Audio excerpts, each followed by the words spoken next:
چونکہ انسانوں میں مختلف قسم کے انسان ہیں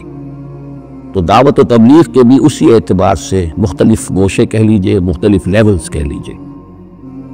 مثلا یہ کہ انسانوں میں ایک چھوٹی بڑی ہی مائنیوٹ مائنورٹی ہوتی ہے جن کو ہم انٹیلیجنسیا کہتے ہیں۔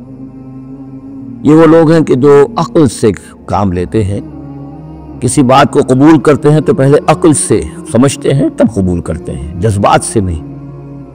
اور یہ کہ کسی سے رد کرتے ہیں تو دلیل سے کرتے ہیں، اگر قبول کرتے ہیں تو دلیل سے، رد کرتے ہیں تو دلیل سے۔ یہ انٹلیکچول مائنورٹی آپ اسے کہیں یا انٹیلیجنسیا کہیں، یا یہ کہ اس کے لیے برین ٹرسٹ بھی ایک لفظ ہے کہ ہر معاشرے کے اندر اس طرح کے لوگ ہوتے ہیں، اور یہ ہوتے بہت کم ہے تعداد میں،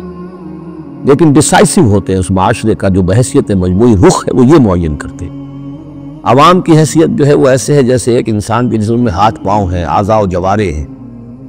لیکن جو حیثیت ایک انسان کے جسم میں دماغ کی ہے وہ اس برین ٹرسٹ کی ہوتی ہے، انٹیلیجنسیا کی۔ یہ طبقہ جو ہے اس کو دعوت جو دی جائے تو ظاہر بات ہے کہ وہ واعظ سے نہیں، جذباتی نہیں،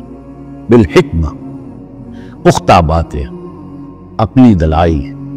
محکم باتیں، وہ حکمت جس کے بارے میں فرمایا گیا وَمَنْ يُؤْتَ الْحِكْمَةَ فَقَدْ أُوتِيَ خَيْرًا كَثِيرًا، سورہ بقرہ میں ہم پڑھا ہے۔ اور وہ حکمت کے جو 3 جگہ پر حضور صلی اللہ علیہ وسلم کی جو تعلیم و تربیت ہے اس کے مراحل میں سب سے اونچا مرحلہ بیان ہوا ہے، یتلو علیہم آیاتہ ویزکیہم ویعلمہم الکتاب والحکمہ۔ یہ حکمت جو ہے گہری باتیں، دانائی کی باتیں، عقل کی باتیں، مسلمہ اصول، ان کے حوالے سے یہ سمجھنا کہ کس شے کی اہمیت زیادہ ہے، کس شے کی اہمیت کم ہے، کیا چیز پرائمری امپورٹنس کی ہے، کیا سیکنڈری ہے، ان چیزوں کو جاننے والے لوگ جو ہیں، جو اصول پہچان لیتے ہیں، پھر اصولوں کو منطبق کرنا جانتے ہیں، تو ان کے لیے دعوت جو ہے وہ بھی بہرحال اسی سطح کی ہونی چاہیے کہ وہ دعوت جو ہے دلائل پر، براہین پر۔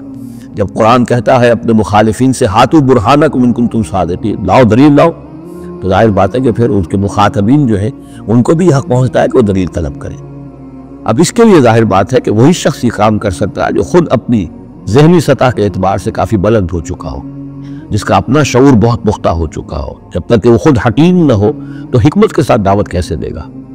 لیکن ایک ہے عام سطح لوگوں کی،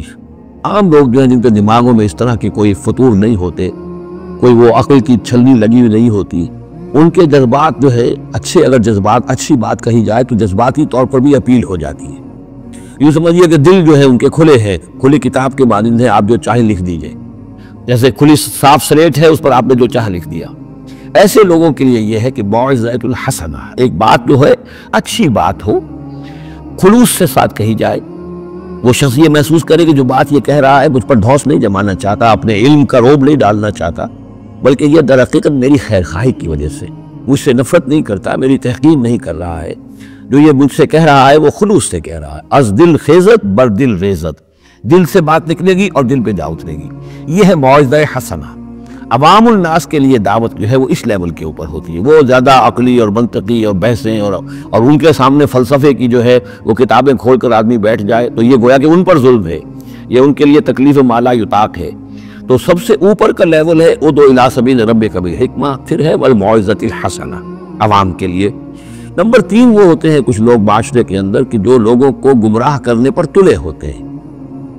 مثلاً عیسائی مشنریز ہیں، انہیں تو خرچے ملتے ہیں، ان کے تنخواہیں ہیں، ان کے بجٹس ہیں، بڑی بڑی حکومتوں کی طرح کے بجٹ ان کے ہیں، ان کی ٹریننگ اس لیے ہو رہی ہے، انہیں خاص خاص ایشوز کے اوپر ٹرین کر کے بھیجا جاتا ہے مناظرہ کرنے کے لیے۔ قادیانیوں کا نظام ہے، بہائیوں کا نظام ہے، ان کے لیے یہ ہے کہ لوگوں کو ٹریننگ دے کر وہ مجادلے کے لیے، مناظرے کے لیے، بحث کے لیے، اس کے لیے ان کو تیار کیا گیا ہوتا ہے۔ یہ بات مان کر دینے والے نہیں ہوتے، آپ خلوص کے ساتھ ان سے بات کریں گے تو وہ در حقیقت وہ تو یوں سمجھیے کہ ادھار کھائے بیٹھے ہوتے ہیں اس پر کہ انہوں نے بات نہیں ماننی، بلکہ یہ کہ لوگوں کو گمراہ کرنا، ان کے ساتھ جدال کرنا پڑتا ہے، جھگڑنا بھی پڑتا ہے، بحث بھی کرنی پڑے گی۔ لیکن اس بحث میں بھی جو ہمارے ہاں مناظرے کا لفظ آیا ہے، قرآن مجید میں مناظرے کا لفظ نہیں آیا ہے، مجادلے کا لفظ آیا ہے۔ جادلہم، ہاں ان سے جھگڑو، انہیں جواب دینے پڑیں گے ایسے کہ جو انہیں خاموش کر دیں، اگر وہ خاموش نہیں ہوں گے تو عوام الناس کے اوپر ان کا اثر ہو جائے گا۔ لیکن اس مجادلے میں بھی تمہارا اپنا اخلاقی معیار برقرار رہنا چاہیے، نیچے نہ اترو، گالم گلوچ پر نہ آ جاؤ، بہت گھٹیا انداز اختیار نہ کر لو،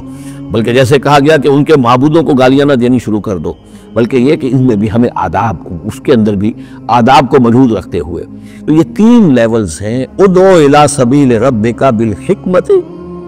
والموعظۃ الحسنۃ وجادلھم باللتی احسن۔ اب اس میں ہر ایک کے لیے پھر تیاری کرنی ہوگی۔ قادیانیوں سے مباحثے کرنے کے لیے ظاہر بات ہے عام آدمی نہیں کر سکتا جب تک کہ ان اسپیشل ایشوز کے اوپر اس کو صحیح جو ہے اس کو تعلیم نہ دے دی گئی ہو، اس کے اوپر تربیت نہ ہو گئی ہو۔ اور اسی طریقے سے جو بہائیوں نے کوئی مسائل اٹھائے ہوئے ہیں، منکرین حدیث نے کوئی اٹھائے ہوئے ہیں، تو اس طرح کے لیے جو ہے یہ 3 لیولز ہیں، ان کو سمجھ لیجیے۔ اب آئیے ہم سورہ بنی اسرائیل کی طرف چل رہے ہیں۔ یہ قرآن مجید کے وسط میں 2 عظیم خزانے ہیں حکمت قرآنی کے، سورہ بنی اسرائیل اور سورۃ الکہف، اور یہ نہایت حسین و جمیل جوڑا ہے۔ ان میں جوڑے ہونے کی جو نسبتیں ہیں، نسبت زوجیت، کیا کیا مشابہتیں ہیں، کس کس اعتبار سے کمپلیمنٹری ہیں، وہ تو ظاہر بات ہے کہ میں شروع میں زیادہ وقت نہیں لے سکتا، یہ تو دوران جب ہم ترجمہ کریں گے، پڑھیں گے، بات واضح ہو جائے گی۔ لیکن 1-2 موٹی باتیں دیکھ لیجئے۔ اس سورت کا آغاز ہو رہا ہے سبحان الذی اسریٰ بعبدہ، اللہ کی تسبیح کے ساتھ۔ سورہ کہف شروع ہوگی الحمدللہ الذی انزل علی عبدہ الکتاب، الحمدللہ، اور حدیث نبوی میں آیا ہے التسبیح نصف المیزان والحمدللہ تملؤہ، جو میزان معرفت خداوندی ہے وہ آدھی ہو جاتی ہے تسبیح سے، سبحان اللہ کہنے سے، اور پر ہو جاتی ہے الحمدللہ کہنے سے۔ یہ دونوں مل کر گویا کہ معرفت خداوندی کا جو بھی انسان کے پاس ہو سکتا ہے اثاثہ اور جو پونجی ہو سکتی ہے اس کی تکمیل ہو جاتی ہے۔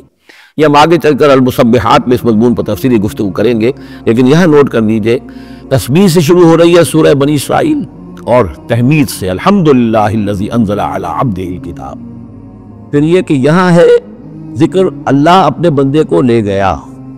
وہاں ہے اللہ نے اپنے بندے پر کتاب اتاری، یہ گویا کہ ریسیپروکل معاملہ ہو رہا ہے۔ دونوں جگہ عبد کا لفظ آیا، رسول کا لفظ نہیں آیا۔ سبحان الذی اسریٰ بعبدہ، الحمدللہ الذی انزل علی عبدہ الکتاب۔ اس طرح آخر میں آپ دیکھیں گے 2 آیتیں اس سورہ مبارکہ کی جو ہے قل سے شروع ہوگی،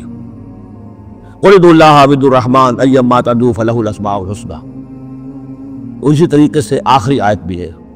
اور پھر اسی طریقے سے سورہ کہف کی بھی آخری 2 آیتیں قل سے شروع ہوئی۔ یہ 4 قل ہے، 4 قل تو سورتوں کے ہیں، قل یا ایھا الکافرون اور قل هو اللہ احد اور قل اعوذ برب الفلق اور قل اعوذ برب الناس، 4 قل بہت مشہور ہیں۔ لیکن یہ 4 قل جو ہیں، 2 آیتیں قل والی یہ جو سورہ بنی اسرائیل کے آخر میں آئیں گی، اور 2 آیتیں قل والی جو سورہ کہف، نہایت عظیم آیات ہیں، اور ان دونوں میں بھی پھر وہی ریسیپروکل نسبت ہوگی جس کی طرف کہ میں نے اشارہ کیا ہے۔